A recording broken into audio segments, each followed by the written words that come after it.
Hi, I'm Sonia Eiderhoven, Gardener for Public Education at the New York Botanic Garden. Today we're here in the Home Gardening Center talking about ideas for window boxes. So what I've done today is I've put together a few simple ideas that any homeowner could do. They're all inexpensive ideas. I have here a formal design, and I've chosen herbs for my formal design. One of the reasons why I've done this is herbs tend to be a little messy in containers. And I thought if you could see a nice formal design here, you have repetition here with the lavender, also with the oregano, golden oregano, and a Greek oregano. And what I've done is I've repeated the shapes here, different colors to add some excitement, and also repeated the shapes with the lavender, so you have a nice clean design.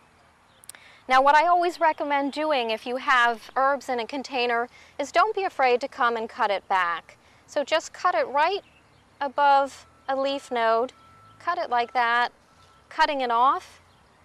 This goes to your dinner table, and the herb here will branch out on the sides. You can see all of these lateral branches are just waiting to grow. And behind it I have something a little unusual for a window box. You'll see I have a tomato here, and you'll notice it's very short. This tomato here is a dwarf cultivar called Tumbling Tom. He only gets 18 inches high and then cascades over the side. So this is ideal for a large window box. I've paired the tomato with basil, a natural companion plant for it, and on the end I've put this nice nasturtium here.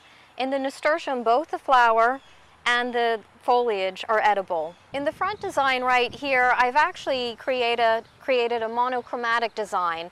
And that's basically, I'm using a limited palette color. So here you can see silvers, whites, and greens.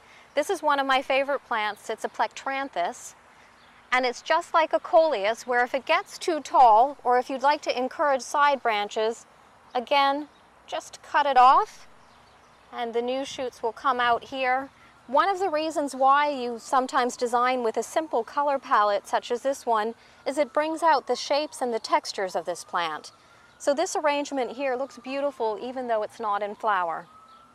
So in this design I've tried to create a more open cottagey feel to it. This is one of my favorite annuals. It's a euphorbia called Diamond Frost. It'll fill out nicely, and it's covered with these tiny white flowers all summer long. Next to it is a beautiful salvia that will also flower as long as you deadhead it. To deadhead it, once the flower spike is finished, cut it right down to the base, and you'll see there, 2 new flowers will form.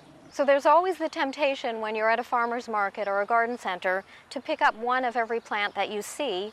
And I'd like to remind you that repetition is crucial in any good garden design or in any good window box design. You'll notice here, if I switch this with the sweet potato vine, that this arrangement all of a sudden starts to look incomplete.